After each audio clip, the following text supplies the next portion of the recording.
record. All right, good morning. We're about to get started with this week's podcast. It might be a short episode because we're running out of time. An hour later than we usually start. Oops. Oh, well. Let's hope I don't burp today. Good morning. Good morning. Or whatever time you're listening. I'm Liz. I'm Naomi. And we're the Run Galloway Girls. Oh, we don't usually do it that way. No. We'll have to work on our intro a little more. But we are so happy to be recording this morning. And we have a listener question for you. So we're excited to jump into that. Yeah. And other than that, we have no plan. Yep. It'll be another freeform episode. And if you're watching on YouTube, Naomi has her Mama Needs a Run shirt from Sarah Marie Running Company. Oh, yeah. They've She's rebranded their name. And I have Chasing Boston from this company doesn't exist anymore. She was like just a girl making shirts out of her house. And speaking of a girl making shirts out of their house, we had the funeral for my essentially father-in-law yesterday. And so now I will have the time to produce our pre-order merch that will ship out this weekend. So thanks for your patience. Thank you guys so much, not just for your patience, but for your order, for everything. And so we're excited to get those into production and sent out to you. And so we really just appreciate it so much. And we're going to come up with some more cute little shirts. Yeah, it'll be so fun. I definitely think we need Hills Pay the Bills. Oh, yeah. Sure. Oh, yeah. We've got a lot of cute ideas. And speaking of Hills Pay the Bills, we are going to be doing a ton of hill workouts in the next coming weeks, because after listening to the SWAP podcast, not this week's episode, but last week's episode, and they talked about, they praise the just running economy development of running up hills, but they talked about the neuromuscular kind of benefits, devastation that happens running down hills. That's a great way to put it. So we really need to work on that for this downhill marathon. And, Boston is coming up this week, and I'm actually surprised that there's not a little bit more with Boston training. There's a lot of focus on speed, but it is a gradual down for a lot. I mean, it's rollers, but with a down. And those three hills in the middle, it's not so much that they're big giant hills that are kind of impossible. It's just where they happen in the race after kind of being trashed from going downhill for so long. Yeah, I saw actually an excellent, I'll have to go find it, figure out who it was, whether it was Running Explained or someone else, but posted an excellent, how to run the Boston course, breaking it down, and from 21 on was a net downhill, which was that was a little surprising, and that would be an area where your legs have been trashed by that point. At mile 21, they're going to be trashed anyway, let alone you've got these ups, so then you've got to really work on how to, make sure your legs aren't completely trashed down. I think the whole course is a net downhill. It is, but I think because it gets a lot of heat for that 18 to 20 section with the bigger hills, or 14 to 20, whatever it is. So there's downhill from the start, then those Newton hills, and then downhill again. So that's a really, like you said, it's a something we have to work on when we're planning to race downhill, or anyone who's planning to race downhill. You've got. Yeah, it's going to break down more than you realize. Racing downhill can be a great way to kind of break through time barriers mentally. That's the funny thing. I was thinking today about, we're coming up on our marathon and we're going back to the course where I BQ'd for the first time. Yeah. And I remember, I'd had a couple of BQ attempts before, and when the time was 3:40 before they had changed the standard, and that year we had been training and I ran a 3:41, and they had just changed the standard. So, but I was still just that minute off. And then we go to California, and when I thought I crossed the finish line, I thought I had crossed in 3:35:02, but it was 3:34:58, right, which was a BQ. And I remember telling my friend who was a coach for Team in Training, Chris Johnston, I remember telling him, now that I've done it, I don't think it's ever going to be impossible again. It's going to feel so possible. So whenever you're going for these time goals, remember that it is a mental barrier as much as it is a physical barrier. If not more so. Yeah. I remember trying to break 25 minutes for the longest time. In the 5K. And like I would run a 25:03 and a 25:13 and a 25:01. Yeah. And then one day I ran a 24:44. And it was like, oh, okay. Yeah. I had a similar, like I think my 5K at that time, I think I was doing the same thing, trying to break for 25.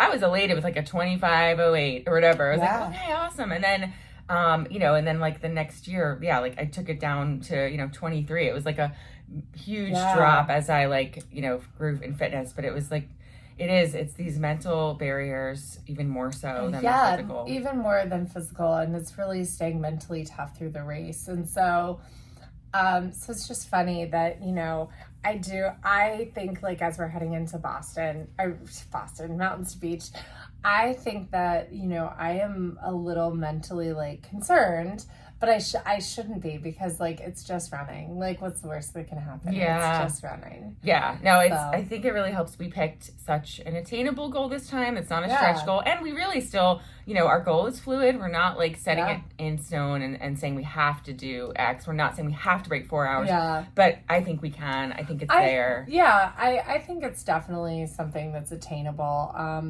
I think that it'll be whatever kind of happens on race day. Right. The conditions of race day could always, it could be 80 degrees. This cycle, I feel never know. we both feel so beat up that like it's very different training for a marathon. Yes. In with injuries. Late 30s, early 40s with like, injury hiccups, niggles than it is like in your early or even mid 30s. Yeah. When your body's just like responding. Right. And like recovering. Maybe it's pre-pandemic, post-pandemic. Like maybe it's pandemic fatigue. I don't know. Right. It's hard to know. I think for me, I just feel like it's age. I don't know. I just feel like this, it definitely feels different this cycle. It feels my like body age. doesn't rebound the way it did. And so. My body's completely different than it was at 35. Like it's just a completely different body. And I don't know if it's age or if it's just, having season of life. been detrained for a year. Yeah. I mean, it's so different. Yeah. So let's jump into since we love to talk about shoes, we're going to go ahead and jump into a listener question. Yeah. So Jess, which of course she's a super fan of the show and wonderful friend of ours. Yes. So she reached out and asked, can you guys recommend a shoe that weighs less than 10 ounces? Because she has been running in mostly Hoka's. She's been running in the Bondies a lot. Mm-hmm. She has developed an IT band issue that has completely sidelined or, gotten her off track with her training. It's really been a rough I don't think it injury. has anything to do with the shoe. The weight of the shoe. No. So here's the thing when you're talking about shoes and when you're talking about injuries. And I am going to be speaking from just my brain here. So if I catch something, say something wrong, I apologize. I promise it's coming from good intentions. But in general, I have found that IT band issues stem from two weak muscles. And one of them is up in your glutes. There's some weakness or imbalance in your glutes. The medius. Glute medius. Yeah. And the other muscle is the vastus medialis oblique, which is the small quadricep muscle on the inside of the knee. And so those two muscles, and I'm not sure, I think the tight IT band actually causes that weakness in that VMO, if it starts from the glute. But either way, I see all of that tying together. And so I don't think the weight 2 ounces on the shoes is really going to make the difference. What could make the difference is working on form, like working on running economy and working on form could help. But I think the biggest thing is going to be to get into a physical therapist that's familiar with runners. Unfortunately, that means you're not going to physical therapy off the street or the one that, helped when your mom broke her elbow and had to learn things, or that helped when your friend had hip replacement surgery. A running injury is very different from rehab from a surgery. So you need to make sure that you're visiting a physical therapist that has experience with athletes. So there are plenty out there.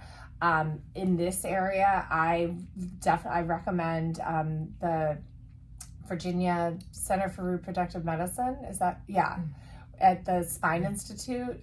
It's the physical therapy office. It's in Reston. And I used to see the physical therapist, Danny. He's no longer Virginia there. Fitness and Therapy. Fitness and Therapy is what it's called now. Yeah, Virginia Fitness and Therapy, right? It used to be VCRM. Oh, okay. Yeah. Did they change their name again? Anyway, I also recommend at Town Center Orthopedics.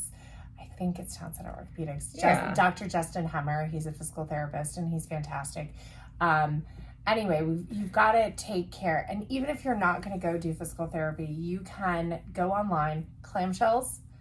Yes. Okay, you can go online. Look for Myrtle routine. Yeah, you can do clamshells for that glute med. You're going to want to also look at a rehab for patellofemoral pain syndrome or runner's knee, because that's going to help build those quadricep muscles too, which are probably kind of lacking, those smaller quads.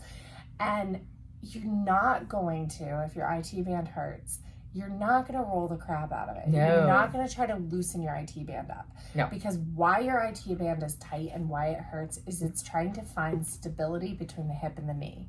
Okay, so there's something unstable, so the IT band tightens up. When you beat the crap out of that IT band, you are not helping the problem, because that laxity is going to come back, and now you're also going to have kind of injured that IT band. Yeah. Tightness is not an injury. Tightness is and pain in a runner is a symptom that something else is wrong. Yeah. So okay, plantar fasciitis, right? That is a symptom. That tightness, that pain, that pulling is a symptom that something is happening structurally in the foot. Slightly too much load, too much volume, or now too much work for what it is, and so that arch has started to stretch out and fall. That calf muscle has tightened up, so that plantar fasciitis is also a symptom of that lower leg and that calf area, and that and because of that arch, and usually it's from slightly too much volume for what your body could handle at that time, or not enough strength for what your body had at that time. Right. And it sucks. All these things are like these running injuries. They kind of pop up after it's kind of too late. Right. But what's nice is you can run through both of them. You really can. They're not going to, you can treat the problem and continue to train as long as pain doesn't sacrifice your sleep. Yeah, and it's always up the kinetic chain. So yeah, for me, it's the tightness in the calf that's caused my PT or my PF. And the tightness in the calf is because I started 4-foot striking more and learned how to relearn how to run, which good and a bad thing, because now, maybe it upped my cadence, but it also actually caused this problem. That is a fantastic thing to talk about today. 4-foot, midfoot, heel strike. What should you be doing? Okay, you ready? Yeah. So there was a time in the early 2010s where everybody was talking about barefoot running and 4-foot striking and midfoot striking and being closer up on your toes and barefoot running, right? Mm-hmm. And that was the way to run. Yeah. But after Born to Run came out. After Born to Run came out, right? And there was also this big, right before that, there was this push of get people in the right stability shoes. Yes. Of get them in. Everyone's a pronator. Everyone needs high stability, mid stability. Let's get big beefy shoes. So it was kind of coming off this cycle of big beefy shoes. We were going into minimalists. Okay. Mm-hmm. And it was if you're a heel striker, you need to learn to midfoot and 4-foot. This is wrong. You ready? Here we go. 4-foot striking is if you naturally do it, and midfoot striking, you naturally do it. That's fantastic. Awesome. Great on you. Your high risks of injury are going to be in your calf and your lower leg, right? If you're a heel striker and you do not have any injuries, great. Do not change.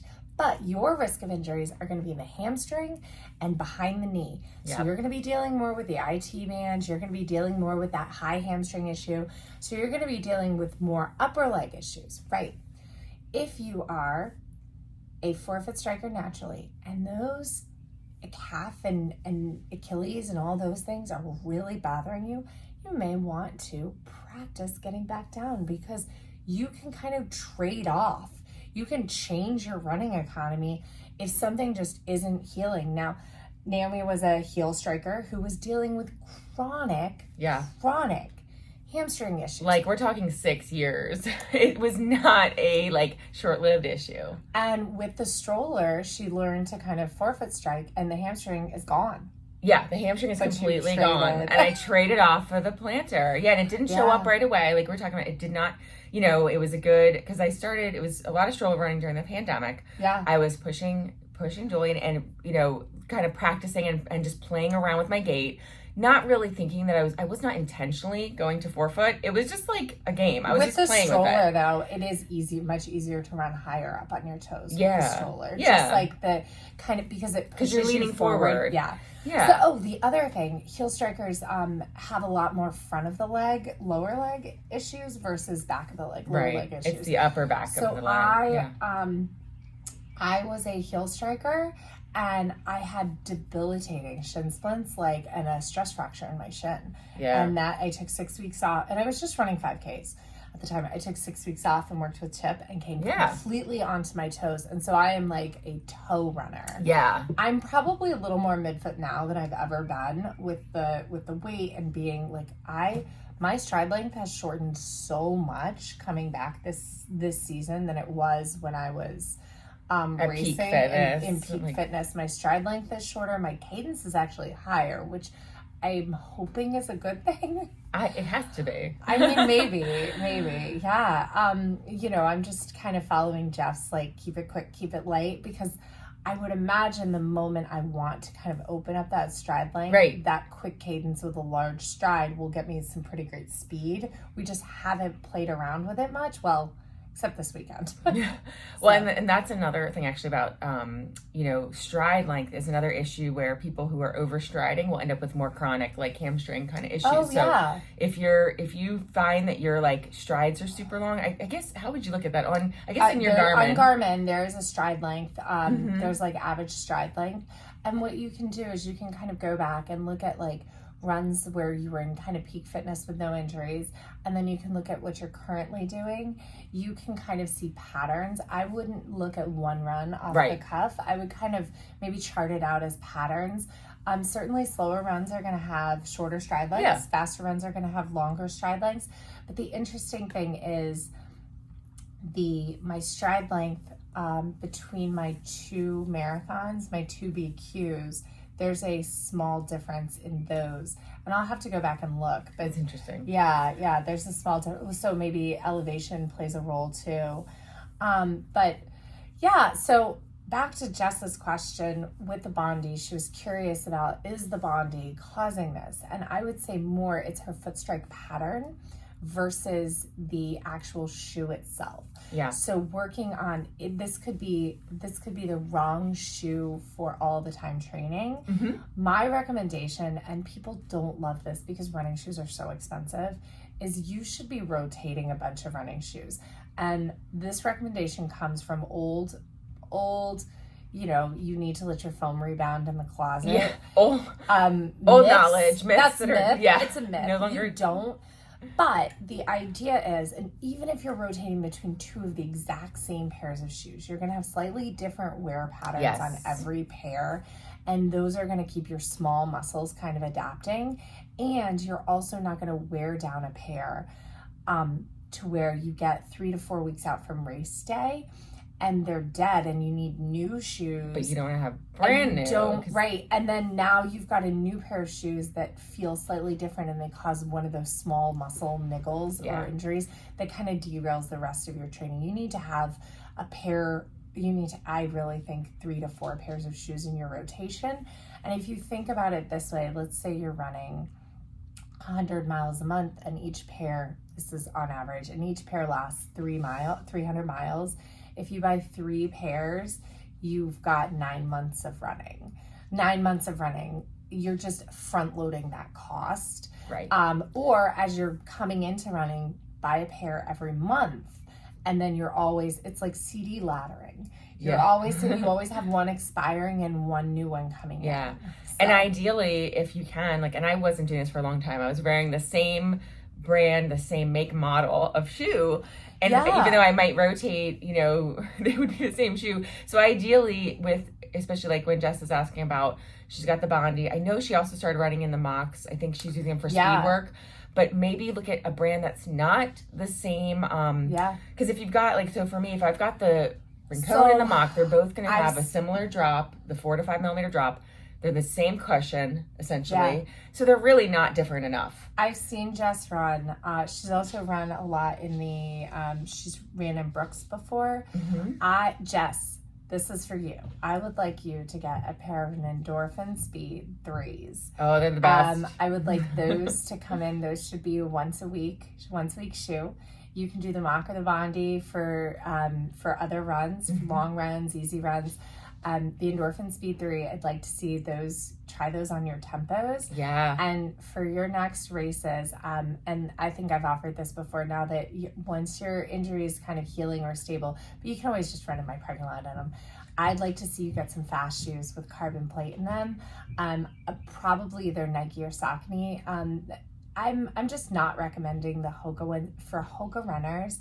I'm not sure that there's enough advantage in the Carbon X's at this point to where they make them that much better than, say, like the Mocs or not the Mocs, the Rincons. Like your same like trainers. I think the Rincon is such a fast, lightweight, responsive shoe that even because, and I say this having run marathons in the Kinvara, I think it's fast. I think it's like a racing flat. Like the Kinvara is like a racing flat. Yeah. Sure, it doesn't have that carbon and that extra bounce, but it has the other, like for years, people just ran in racing flats. Yeah. So it may not be worth the, although the money. I mean, they're fun though, and they're fun. They have a great speed roll. The rocker makes you feel a little faster, but I think they're a 10K shoe. I think they're a track workout shoe. I'm not sure they're a marathon race shoe. I didn't feel that, and granted, I have the first gen of them. I didn't feel that lower leg freshness in the back half of the marathon the way I do in the Vaporfly. They don't have the bouncy trampoline soles. Yeah. And I dealt with cramps in the marathon in them. Same. No, I'm still happy I wore them. They were comfortable, but I didn't get that fresh feeling. My legs feel fresh the longer I run in the Vaporflies. Which is really cool. Which is very, very cool. And in fact, this weekend, scared, we went out and we did what was supposed to be marathon pace miles. Yeah, so we were supposed to do a block of 7, which is a pretty intimidating block. It's not, especially for us because we've never done that before. Because we haven't been doing them. Because we were building up from we had a 3, a 4, a 5. I don't know. We kind of skipped them. Yeah. So we were supposed to jump. We did the 3. We desperately needed a down week. So we traded that workout for a down week because we essentially traded our advanced plan down to an intermediate plan. Yeah. So it was a sanctioned trade. Yes. But then we decided to kind of move the weeks around. There's my burp on the podcast.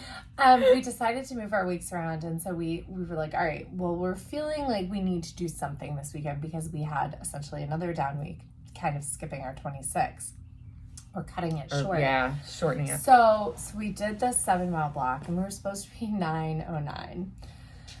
And we did 10-minute mile, or we did 60-30s. So we really busted it out. So we warmed up with a little over a mile. It was like a mile and then 2 minutes. Yeah, it was. I think it's 1.15, 1.2. 11:15, I think was the pace for that.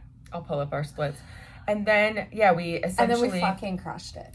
Well, so that first one out from there, we were like, let's do 1:15 and 30. Yeah. Because, so 9:09 is a 2-minute and 30-second interval for any, typical Galloway plan. And we know that that's too much longer. Yeah. Too much running, too long of a run. That 2 minutes is too long for us. So we said, let's shorten it, let's do 1:15 and 30, thinking that would be, that would work. So, we did that pace, 11:15, 11:30 pace for a mile, or 1.8. Then our first mile ended up at an 8:45. And we thought, well, we're still maybe running too fast, too long. So we switched to the 60-30s. So 60-30s, our second mile was 8:47. Third mile was 8:42. 8:31. Yeah. 8:40. 8:46, which had a big hill in it. Big hill. And then 8:05. Actually, 8:46 didn't have the big hill, but we slowed back down. We were coming back. We were just kind of chilling out. And then 8:05. And I don't know where that came from. A Marathon Liz exists somewhere after running for an hour, and usually in the heart rate zone over 180, 175. Marathon Liz comes out. She used to come out all the time. Like, we were running, I remember this one run, and I'm like, we're running, and it was a long run, and we just decided to throw in a fast mile, and I'm like easily just cruising at this like 6:48 pace running, and I'm slightly ahead of Naomi, and then like the beep happened. We were doing 90-30s, and I think we were hitting 7:36 or something ridiculous, and I was like, oh my gosh. I was like, I looked down at my watch and I was like, future marathon pace. Yeah. Because that's how like blindly I believe in things. And Naomi was there. She was like, yeah, I saw it. She was like, you're going to break 3 someday. I saw it with my eyes. Like, no joke. Yeah. So in that last mile, I mean, our run speed, and we saw it dropping. We were like, oh, we're running at 6:30. Oh, we're running, like, our run speed got to 6:02 for the piece during that mile, and my heart rate did go to max zone, and we said this is not marathon pace. No, we knew it wasn't. We knew it was more threshold. We knew it was more tempo, but we knew it wouldn't, being the last mile of the block, we knew it wouldn't derail us completely. It wouldn't be too hard for us to recover from. We already were going to have this heart rate drift. I still believe, because of the heat and the sun, your heart rate was going to be there. Yeah. It was 66 degrees by that point. It was going to be there no matter what pace we went. And I think that because it was short enough, I didn't think that the effect of the extra lactate was going to have a damaging effect on the mitochondrial advantages of like the lactate shuttling from lactate, all of that. It doesn't have a disadvantage. It has an advantage. Like, I just mean the overload. Overload. Like, I didn't think we got you up to like that, you know, high lactate zone. And we didn't sustain it either. Exactly. It wasn't sustained. But it does make me kind of, hold on. We let the dog back. Wants to come back dog back in, dog back out. Penny has always got to be part of the pod. Yeah. She's very, very interested in running and mitochondria. Penny is a mitochondria nut. But essentially, I didn't think that there would be detrimental effects to throw that in at the very end.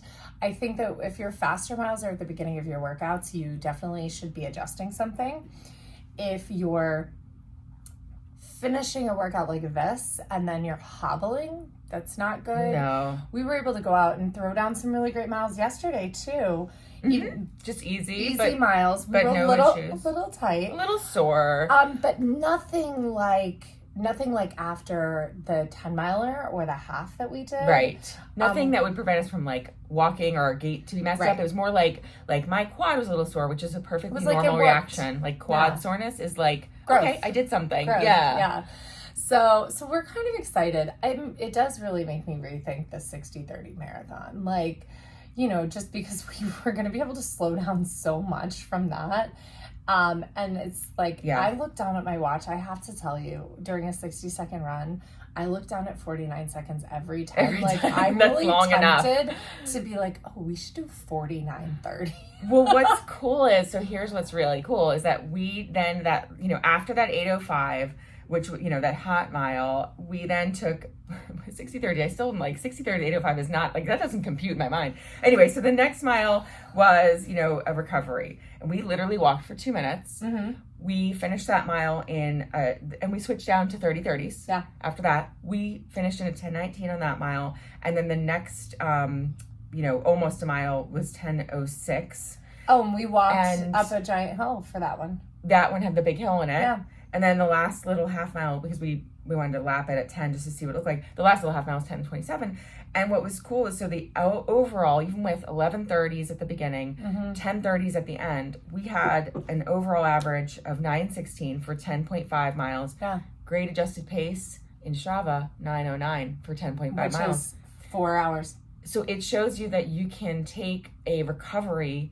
So even on race day, like, yeah, if you've got, like, you throw down that hot mile and your heart rate goes up, and you're like, whoa, okay, I'm not sustaining this 8:05. That's ridiculous. Yeah. Let me just, you don't need to throw away your whole race. Exactly. Now, the risk is, so in marathon running and in all running in general, the risk is if you burn that fire too hot and flame it up really high at the beginning, your body is going to kind of go into stress mode, and it's very hard to get it back. So that's why we talk about controlling right from the beginning and going slower than, and I would say in every race distance, you can do this. Go slow and bank speed for later. And so you can't go fast and bank time to slow down later, because what happens is your muscles use up all the glycogen in them.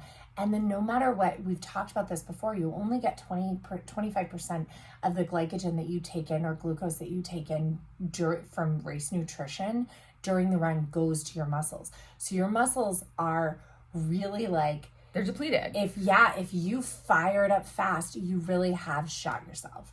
You've got to make sure that, and I've got to stop saying that phrase because it's not a good one, but you've really got to make sure that you're taking things out slowly and that you're stoking that fire gently from the beginning, because you 100% can bank speed for later. And that's really what we did there. Now, not all is not lost. If you are going out, let's say, and your goal is to run, a 9-minute mile for the marathon, and you go out and your first mile is an 8:45, not all is lost.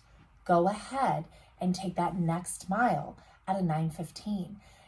Like, take it back right away. Take it back. Consciously. Yeah. Don't wait for mile 10 to pull that back.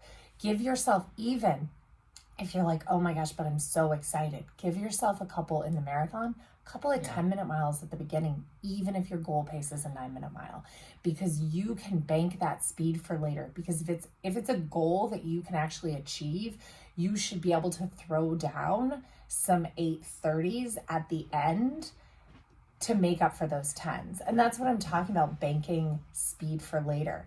Because if you can do a 9-minute mile in a marathon, you should be able to run an 8 flat 5K.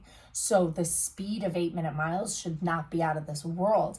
If you can't, your goal for the marathon is incorrect for your fitness. And that's really important for people to understand. I think marathon goal setting is so difficult. It's so difficult. Everyone I know who's gotten faster at the marathon has gotten faster at every shorter distance. Oh, yeah. I think with training, like with the equivalent training, you line up anybody at a 5K, you line them up at a marathon, they're going to finish in about the same order. Yeah. I mean, with equivalent training, now you're going to have some people where, they're in the 5K, and we're talking average runners. We've got one that's a 24:45 and one that's a 25:03. The 25:03 runner might be better at the marathon, but in general, they're going to finish around the same, in the same percentages of the field. So yeah, and with especially the marathon, but any distance, like, really, you got to restrain yourself. We talked about this last week about speed limits. You got to restrain yourself for that at least the first half. And with the marathon, that's what happens is you go out, you get you have an 8:45 couple first miles. You're like, oh, I'm in better fitness than I thought. Right. I'm actually going to, run faster than I thought I was going to run. And then it comes to get you at somewhere after mile 15. So what you want to do is really, especially with the marathon, is have the speed limits in place and have, it's going to be more like 15, 16, 17 miles that you need to keep restraining yourself and keep telling yourself, no, and pull yourself back. And if you have those super fast miles, you can feel like, okay, take a breather. It's okay. You can literally take a 2-minute walk break. You can stop at what we did at Jeff's race, stop at a water stop, refill our bottles for over a minute, standing there. And you can still, your race is not, it's not thrown away. Not over. And in fact, the recovery sometimes can reset. Be so beneficial. It's a reset. I love the phrase when I run longer distances. Relax, you've got nothing but time. Because you have nothing but time out there. You know, you've got time to just take in the scenery. You've got time. There's nothing to be anxious about as you go. So you have nothing but time. It is, I think it's so nice to kind of take it mile by mile. Yeah. And everybody says, oh, it's a 20-mile warm-up with a 10K race. I even think the marathon, and you know what? This is going to be my new phrase. It's a 26-mile warm-up with a 0.2 race. Finish line shoot. Yeah, and I expect everyone to drop it down the way I did in my Mountains Beach with that 550. I don't pace, know. I think I 450 pace. Maybe that's going to be my goal. Maybe that's going to be my goal. My fastest mountains to beach finish shoot. That would be amazing. Oh, I love that. That last point too. And Mountains Beach. Good luck. Yeah. Mountains Beach is a good one because it doesn't, the GPS doesn't get thrown off by buildings or anything at the end. So you can see it on your splits after that point too. It's so funny. So yeah, I think the other thing is that people don't think about is, when you're picking or when you're choosing a time, you're saying, okay, I'm going for sub 4, like that's a 9:09. And so you're thinking, okay, well I want to average 9:07, right? But you're thinking about as if you're going to split evenly and have a 9:07 for every mile of this race. That is not reality. No one's going to have a completely mile over mile split evenly. So my absolute favorite thing is using the Find My Marathon race predictor. Yeah. And my favorite way to put it in is to put a very conservative start with a very negative split. And I think that that's a good way to go. And then I even take that and I like to take another minute from the back, from the second half, and add it to the front. And I like to then do it by grade adjusted so that it will kind of show you that even if you're trying to average 9:09, you're going to have some 8:36s in there, and you're going to have some 940s, 950s and 940s, and it's really, really fantastic. That's a great start. I have done that. I've done kind of pace plans for GW Parkway 10-miler for people. I've done it for Marine Corps. I actually have a really cool Marine Corps strategy that a lot of people have used with a lot of success. And here it is. I'm sure we'll talk about it when we get close to Marine Corps this fall. So it is a 6-mile warm-up, and then it is the best half marathon in all of DC. Yeah. And so you go run your half marathon in a 6.5 mile party to the finish. Yeah. And if you race, so then actually after your half marathon, you walk the whole bridge. And that's your recovery. And then you get to party. And that's the bridge at mile 20. Yep. And then you get to party through to the finish. Party through Crystal City. Yeah. Grab some Fireball whiskey. Yeah. Just go for it. But it's a great way to break up the Marine Corps because it is such a wonderful, once you get to Rock Creek Parkway through Georgetown, you get to Rock Creek Parkway, through the city. It's just such a great race course. Yeah. And it's a great place to run. And so if you can kind of hold yourself back on those first miles and really attack those middle, knowing that you're going to take there it is again, another burp on the podcast. You're going to take your recovery at the bridge. Then you're also conquering the bridge. The bridge feels hard for everyone. Slight uphill, hard concrete, full sun. Everyone's walking. Everyone hates it. Everyone's so instead of being like, oh, I'm walking it, be like, I'm walking Power walk across the bridge. Yeah. And don't even stress about sure, you could do intervals on the bridge too, but you can literally, it's only a mile. You can most runners can walk a 14-minute mile, 15-minute mile.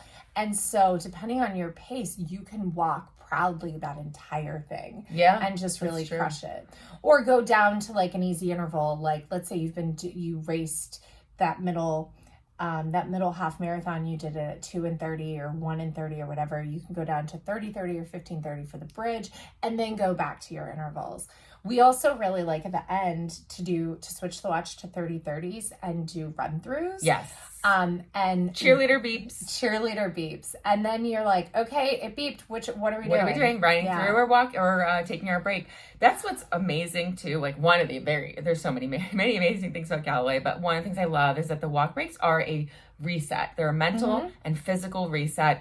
And you have that ability to switch things up at any point during the race. You can make decisions on the day. You can change, the plan based on what you need to do at that moment. And maybe it's running less, maybe it's running more, and it gives you that flexibility. And that's why we really recommend a timer, an interval timer that is separate from the one on your Garmin.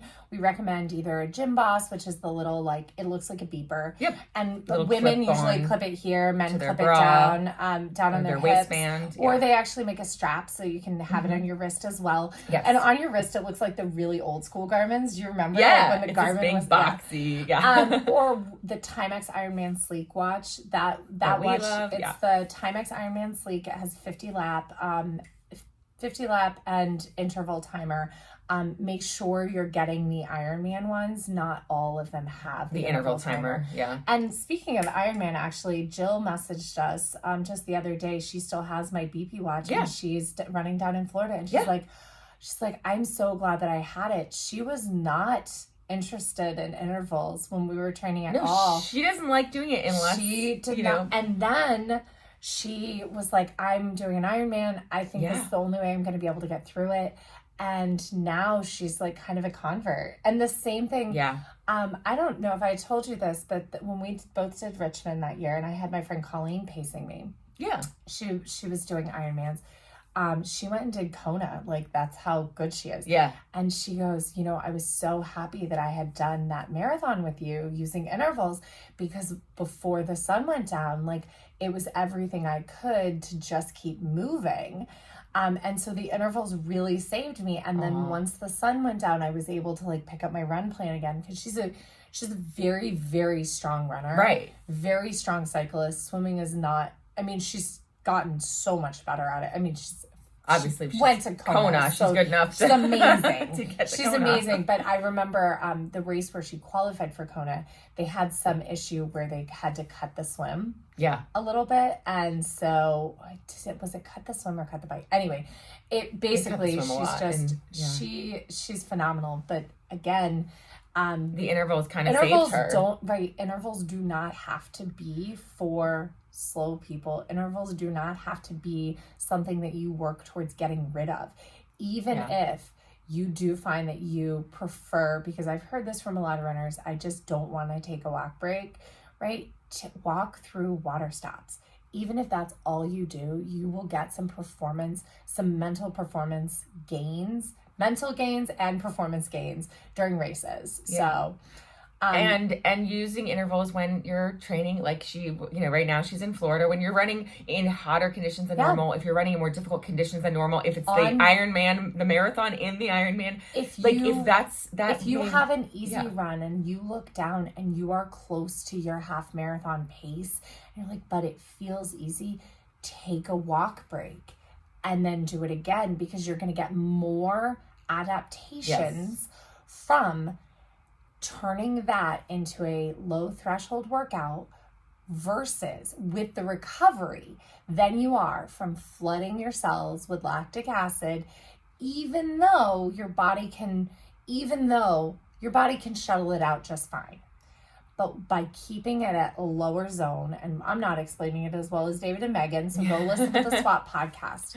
What happens is, when you keep that lactic acid right at that level where your cells can shuttle it out easily, the cells, your mitochondria, learn to be more efficient at it, right? But when you overload them, sure, you're going to get some performance gains, might not hurt your body, but you're not going to get all the improvement from that zone 2 lactate, 2 millimoles of lactate training. Right. So if your goal race pace is an 8:45 and you're going out and running all your runs at 8:45s, it's time to slow down. Yeah. And Naomi can tell you get faster when you do that. Yeah, exactly. From experience. And that's what changed for me, was going from running all my runs at 8:45 and then still not breaking 4 in the marathon, to switching to where I'm not running slower. We're still running. We're running faster. Freaking 7 minute to down to 6 minute pace. I think in these run speed, you run way faster now. Yes. Even though we're slower and not as fit as we were then. Right. Our run speed is fast. Yeah. I think my run speed has gotten faster in the last year than it was when I was in PR shape. Yeah. Because at that time I was still learning Galloway and I was still doing a lot of like longer intervals. And the longer intervals. Yeah. We actually had that conversation kind of on a run. You are a fast twitch muscle runner, like according to your genetics, yet there were times where you were saying, I feel like I just need to run longer in order to keep this pace. And I kind of said this weekend, I said, actually, I think you just need to run shorter, faster. Yeah. We need to just use those fast twitch muscles, and we just need to teach those intermediate fibers to be endurance fibers, right? So it's really like just teaching, like, it's not about going down to like just barely, like, what can you sustain for longer? It's about getting way faster. Yeah, no, and I've embraced that this cycle it's because so fun too. A year ago, when we weren't training together a year ago, you started training for Boston, but you had taken a break, and I was training for halves, and I went and did, the half in Philly, and I think it was a 156. Yeah. And I think I used 3 and 30, and that course is an easier course than Jeff's race. And I was, using 3 and 30 versus 1 and 30 at Jeff's race, and essentially a faster time, especially if you grade adjust it, or the same time if you don't. Yeah. So it goes to show that shorter intervals again can make you faster, especially especially if you're in those 11-minute mile paces, 10-minute mile paces, and you're over 1 and 30 right now for your. I challenge you to go out and do. If you're using longer on your runs, I challenge you to go out and do a 15-30 block for a mile, but I want you to run fast for your 15s. I want you to think of them as strides and just do just do 10, 15-second sprints like that. Heck, even 4. If you're not using Jeff's drills, his cadence drills and acceleration gliders, those are fantastic for improving running economy and improving foot speed. Mixing it up, variation. Like, training is not about doing the same thing every day. Training is about mixing it up, having some polarization in there. And we talk about easy miles, and there's no such thing as too slow. And we embrace the easy, and we love the easy. Yes. But you've also got to do some. You got to do the fast too. Some fast and furious too. And then the adaptation happens in the rest. And there's a lot. There's a lot of adaptation to gain, no matter your age, no matter your fitness. There's a lot of benefit. Recreation runners, we all have so much potential, and so much untapped potential. If you're looking at somebody who you started running with, and now they're like ridiculously amazing. Yes.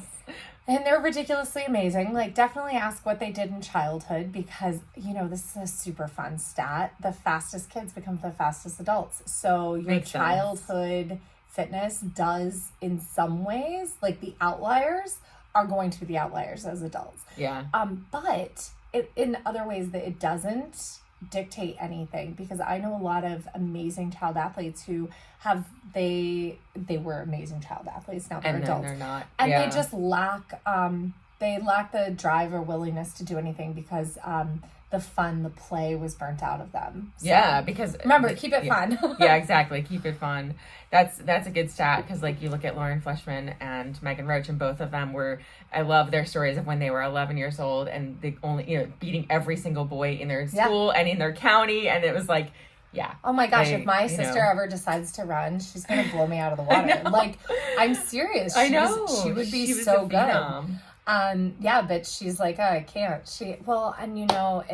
It's foot and ankle, and that's the other thing. As adults, we do have to, as we get older, we do have to treat our bodies like nicely too. Yeah. And it's really, I will tell you, even though we've both dealt with some aches and pains this cycle, I would not trade my fitness to not have those, if that makes sense. Like, right. You mean like if you didn't have the injuries, but you were sitting on the couch and not working out, like, that's not a trade-off. I would much rather take. That's why I'm still running through the pain, because I'd much rather have the. Yeah. Well, so a friend of mine, I just found out that she went on a trip with her work to Alaska.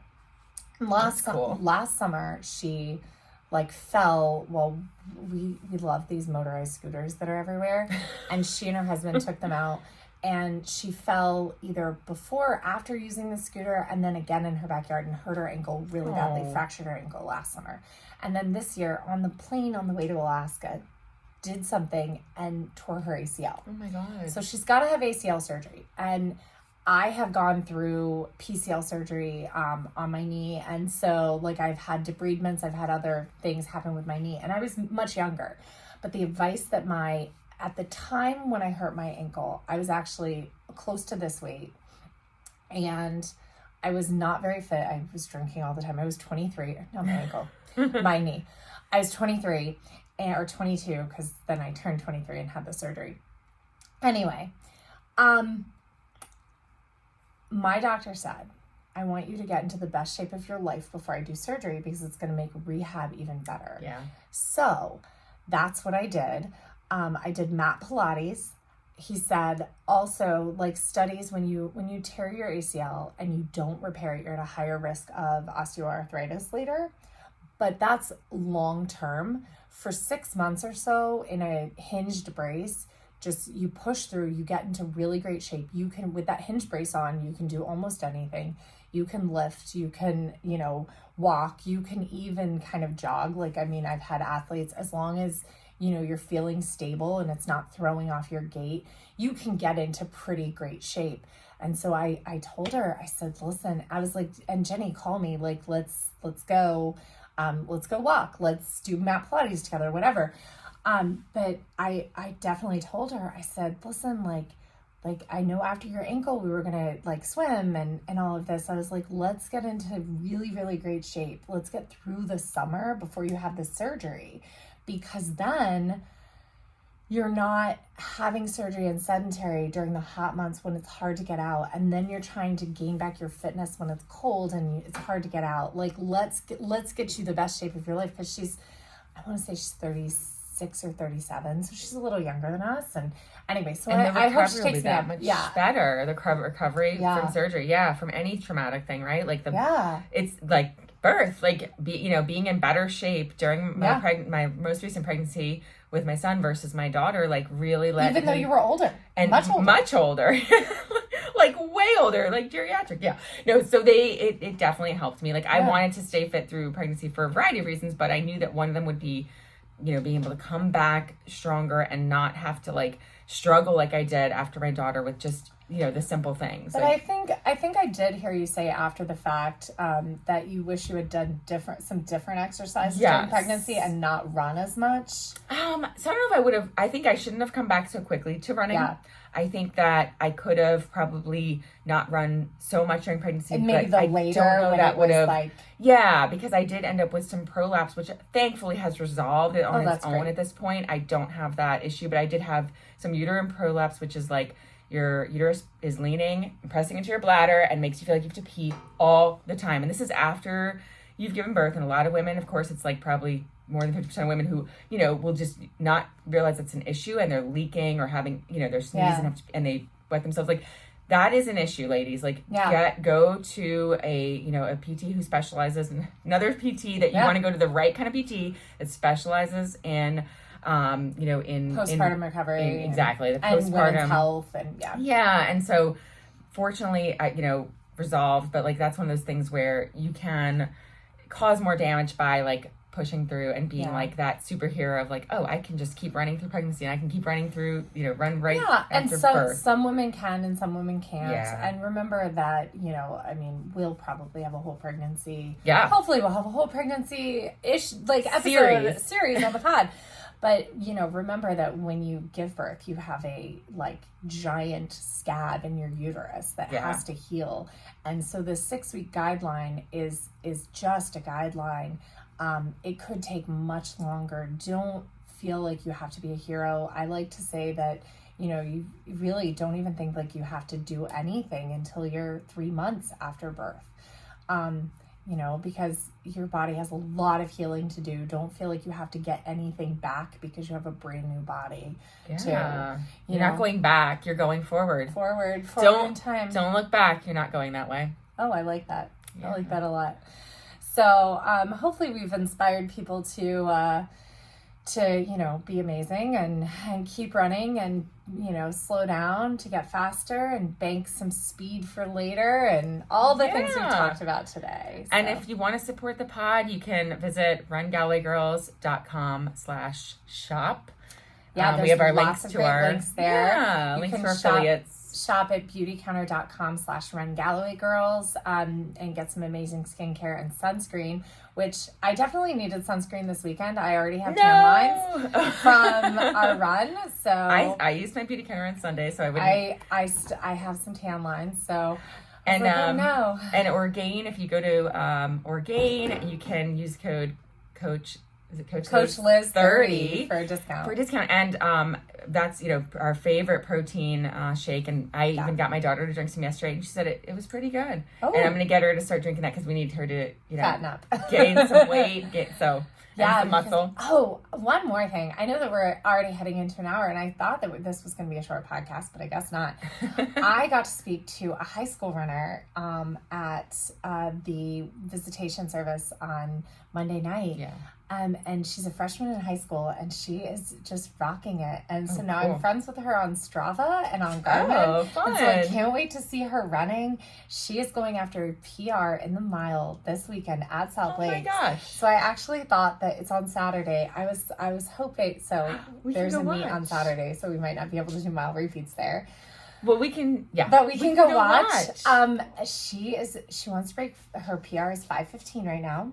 And her race plan is to do 75s for the first 3 laps and then bust it out as fast as she can. That's so exciting. And there's another girl that runs, her PR is like a second faster. And so they're like going to be like trying to have set each that other together. to like help. Yeah, which is really, really exciting. Build off. That's cool. And we've actually seen her out in the races. And I was like, Carolyn, I've seen you on races. Yeah. And I've like, she's like, oh, I look for you now. I was like, okay, good. I was like, well, if you ever want to like borrow sparkles, you and your team. Yes. I think it would be so cute because I think in high school, I think relays are really like where it's at. Yes. And she's on like the 4x8 and the 4x4. And like her 4x8, she's like really excited about. And the 800 is her favorite event. I was like, oh, wow. You like the pain cave. I was going to say. She's like, well, damn. I think she's like, I know you get a lactate in the 800. I'm like, do you even know? Like, I'm like, you're fine. 800's like you're the a child. toughest You're a child. event. Keep run faster. That's cool. But she's but she thinks the mile is harder. So the 800 is her favorite. Cool. So it's really exciting. And she's already running a 58 or 59 in the 400, which is like, that's good enough to go to college. That's awesome. Yeah. That's exciting. My friend Jen ran the 400 in college, and we were out doing 400s when I very first started running. And I was throwing down 72s, which is pretty fast. That's 112. It's pretty fast. And she goes, how fast do you think you can run? I was like, I don't know. And she goes, okay, I'm going to start ahead of you. Catch me. And I did. She goes, that was under a minute. Wow. She was like, you could have run in college. I was wow. I'm like, who knew? Yeah. I was like, well, I was afraid of the 400 in high school. Right. Oh, man. I was terrified of the 400. I like hid in the bathroom. Yeah. The track meet I was supposed to run it, I hid in the bathroom. No. I used to run it. So, well, I didn't run it all in high school, so. Oh, well. But they just hired a new distance coach. If things like chill out, I think I might need to go and coach at I think the high you totally school. should. I think I'd really like it, even though I only know like marathon and longer, but I think, but I know swimming and I know speed. Yeah, you'd be fine. And so you'd be totally fine. Well, and the thing I would love about it is I would love to really bring like my thoughts on